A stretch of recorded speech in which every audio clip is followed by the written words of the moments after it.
리마스터된 엠버의 영상에서 이제 집게손가락, 이른바 이제 메갈리아 로고와 같은 남혐 손가락이 발견됐다고 해서 또 논란이 되었던 이슈입니다. 사이버불링 문제가 정말 심각하다고 생각해요. 창작자들의 생각들을 좀 게이머들이 이해하고 어느 정도 측면에서는 좀 받아들여야 되는 그런 측면들도 있는데, 너무 소비자들이 세세한 거 하나하나까지 다 캡처해가면서 예민하고 민감하게 반응하면 반응하면 실제로 예술 의욕이 굉장히 꺾이지 않을까. 그러면 우리가 사실은 게임을 하는 것도 그 게임 세계가 갖고 있는 어떤 환상과 또 아름다움 때문일 텐데, 그런 것들을 더 접하지 못하게 될까봐 사실은 게이머들에게도 이게 부정적인 영향으로 돌아가지 않을까 생각을 하고 있습니다.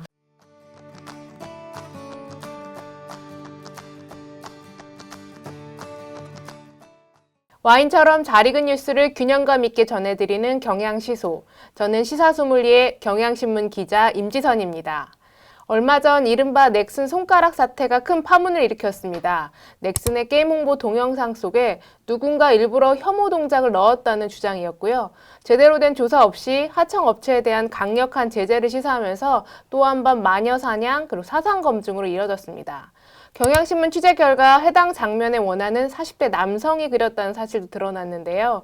게임 업계에서 왜 이렇게 마녀 사냥이 반복되는지 칼럼니스트 조경석 작가와 함께 이야기 나눠보겠습니다. 안녕하세요. 안녕하세요. 안녕하세요. 두 번째 나오시는데. 네, 오랜만에 뵙습니다. 네. 나와주셔서 감사합니다. 이번 일을 한번 짧게 한번 좀 요약 좀 해주세요. 어떤 일이 벌어졌던 건지. 이번 일 짧게 요약하기 되게 어렵기는 한데요. 좀 요약을 해보자면 메이플 스토리라는 게임이 있고 그 게임에 엠버라는 캐릭터가 있는데 그 캐릭터가 리마스터 되었습니다. 리마스터가 뭐예요? 원래 있는 캐릭터인데 이제 성능이라든지 외형을 한번 업그레이드 시킨다는 거죠. 업데이트, 새롭게 업데이트 시키는 작업인데요. 리마스터된 엠버의 영상에서 이제 집게손가락, 이른바 이제 메갈리아 로고와 같은 남혐 손가락이 발견됐다고 해서 또 논란이 되었던 이슈입니다. 그래서 실제로 그 원화는 어떤 그 페미니스트인 여성이 그렸던 게 아니라고 하셨고, 그 원화를 그린 사람은 40대 남성이라고 드러난 거죠? 네, 맞습니다. 근데 이번에 이런 사건이 처음이 아니잖아요. 과거에도 맞아요. 좀 이런 일이 한번 있었었죠? 네, 예를 들어 2021년에 웹툰에서도 비슷한 사건이 있었는데요. 웹툰 중에 이제 바른년의 길잡이라는 유명한 웹툰이 있었습니다.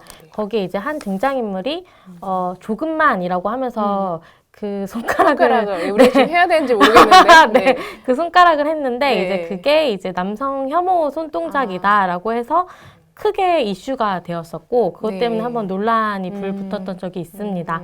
그리고 그 외에도 사실은 그 손가락과 관련된 이슈는 아니지만 올해에도 프로젝트 문이라는 게임 회사에서 그 원화가 일러스트레이터에 대한 일러스트레이터가 페미니스트 아니냐 뭐 이런 공격이 있었던 걸로 알고 있습니다. 근데 왜 이렇게 그 게임 업계에서 이렇게 이른바 어쨌든 페미니즘에 대한 백렛이잖아요. 네, 이런 맞습니다. 현상이 왜 이렇게 반복된다고 보시나요? 사실 게임 업계는 유저와 게임 회사의 관계가 조금 독특하다고 볼 수 있어요. 큰 게임 회사들은 그 게임 회사 안에 커뮤니티들을 모니터링하는 부서가 있을 만큼 의견 청취를 굉장히 재빠르게 하고, 그리고 업데이트를 했을 때에도 업데이트에 관련한 이제 의견들을 실시간으로 계속해서 모니터링해서 이제 게이머들의 의견이 생각보다 빨리 반영되는 측면이 있습니다. 왜냐면 아무래도 게임이 팬덤을 중심으로 이루어지기 때문에 그래서 팬들의 의견들을, 게이머들의 의견을 굉장히 청취하고 빨리빨리 반영하는 그런 구조가 되어 있거든요. 그러니까 이번 일도 이 넥슨의 이번 메이플 이 사태도 보면은 어쨌든 그 넥슨이라는 회사가 8번이나 어쨌든 검증 같이 확인했었는데 최종적으로 이게 어떻게 됐는지 경위를 알아보지 않고 바로 그 외주업체에 압박을 가했다라는 점에서 문제가 좀 많이 됐던 거잖아요. 맞습니다. 그러면 그 게임 회사가 이렇게 막 반응을 즉각적으로 검증 없이 가는 이유가 아무래도 유저가 남성이 좀 많기 때문에 그런 건가요? 그럴 수도 있죠. 근데 사실은 게이머 유저들이 압도적으로 남성이 많다고 볼 수는 없는 상황이거든요. 그렇지만 이제 남성 게이머들의 의견이 조금 더 많이 반영이 되고 있는 상황이기는 한 것 같습니다. 실제로 게이머들은 그러면 남자가 많아요? 여자가 많아요? 이게 통계에 따라 조금씩 네. 다르기는 한데요. 네. 제가 최근에 본 통계에서는 거의 절반 정도라고 보고 있고, 다만 이제 플랫폼에 따라서 약간 비중이 차이가 나는데, 모바일 게임 같은 경우는 여성 유저가 조금 더 높은 편이라고 알고 있습니다. 그 외국에서는 근데 보면 주로 뭐 콘솔 게임이긴 하지만 뭐 젠더 관련한 건 물론이고 장애인 캐릭터도 그렇고 어쨌든 그런 소수자에 대한 캐릭터들도 게임에 많이 등장하고 있는데 그 네. 슈퍼마리오 게임도 최근 이제 공주 캐릭터가 등장하잖아요. 아, 네네. 근데 한국의 게임은 좀 트렌드가 좀 어떤가요? 일단 일본 게임 말씀드리면 네. 사실은 슈퍼마리오에서 피치 공주를 캐릭터로 이제 플레이할 수 있게 된 거는 꽤 오래되기는 네. 했어요.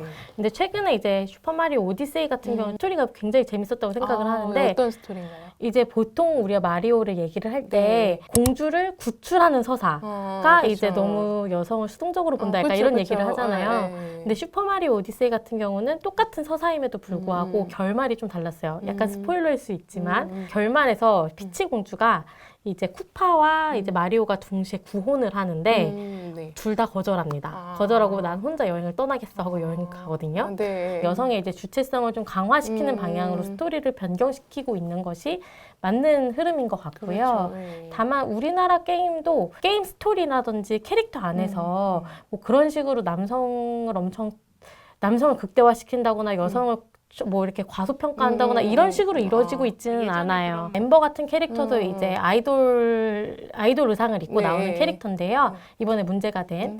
근데 그 캐릭터도 성능이 굉장히 괜찮고 그래서 사실은 능력 면에서 뭐 남성 캐릭터와 여성 캐릭터 차별했다 이렇게 볼 수는 없기는 해요. 네. 그럼 예전보다 그래도 좀 한 발짝 좀 그런 면에 서사 면에서 좀 나아지고 있는데 네. 근데 이런 그 대응 측면에서는 좀 그렇지 않은 건가요?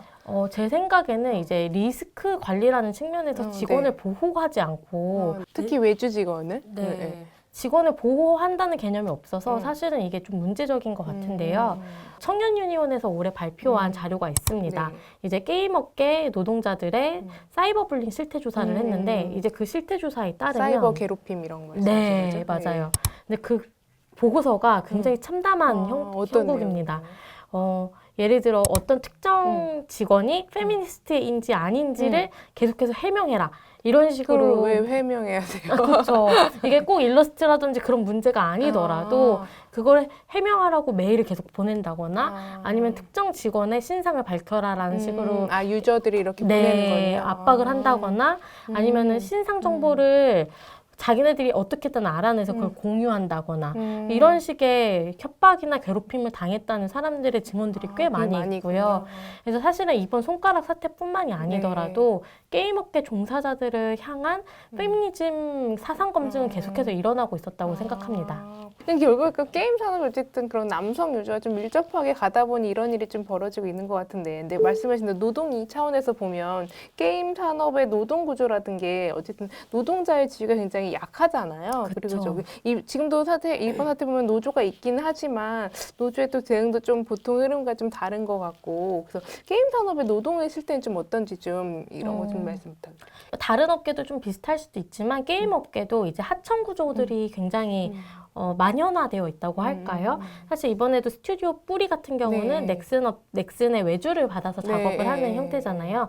근데 또 그 안에서 일러스트레이터들은 스튜디오에 정식으로 고용된 사람도 있겠지만 그렇지 않은 사람들도 굉장히 많아요. 일러스트레이터들은 계약을 보통 계약직으로 하거나 아니면 프리랜서로 하거나 그런 형태로 작업을 하시는 분들이 많다 보니 아무래도 노동 조건상 좀 보호되는 직군은 아닌 것 같습니다. 그렇군요. 젠더 관점에서 이 게임 회사 안에서 좀 노동의 이슈는 좀 어떤 걸 좀 우리가 지적해 볼 수 있을까요? 사실 이런 논란들이 젠더 관점에서 게임 산업 노동을 점점 악화시키는 요인이기는 할 텐데요. 왜냐면 안 그래도 여성 직원이 굉장히 적은데 만약에 이 원화가가 여성이었으면 어쩔 뻔했을까? 실제로. 생각이 들어서 너무 아찔한 거예요. 걷잡을 수가 없겠죠. 그럼. 네. 그래서 이게 남성 원화가라고 밝혀졌는데도 불구하고 이렇게 논란이 아직 잠재워지지 않는 상황인데 보호받지 않는 노동 환경에서 일을 계속한다는 게 그렇죠. 직원에게도 너무나 큰 부담이고 그리고 또 게임 회사 입장에서도 앞으로 고용을 기피하게 될 요소일 수도 있잖아요. 네. 그런 맥락에서 노동 환경이 젠더 관점에서는 굉장히 악화되지 않을까 생각을 합니다. 최근에 저희도 기사 썼었는데 그 넥슨 게임 불매 운동까지도 또 반대로 여성 유저들은 또 불매 운동을 또 하시더라고요. 맞습니다. 그죠? 네, 이게 성별 갈등을 오히려 더 부추기는 거 아닌가 이런 좀 걱정도 되는데요. 네. 그 게임 산업에서도 또 다른 문제점 우리가 좀 한번 이런 것도 염두에 둬야 된다 지적해 볼 만한 게 있을까요? 사실 저는 아까 잠깐 말씀드린 사이버불링 문제가 정말 심각하다고 생각해요. 사실은 이제 게임도 일종의 예술이잖아요.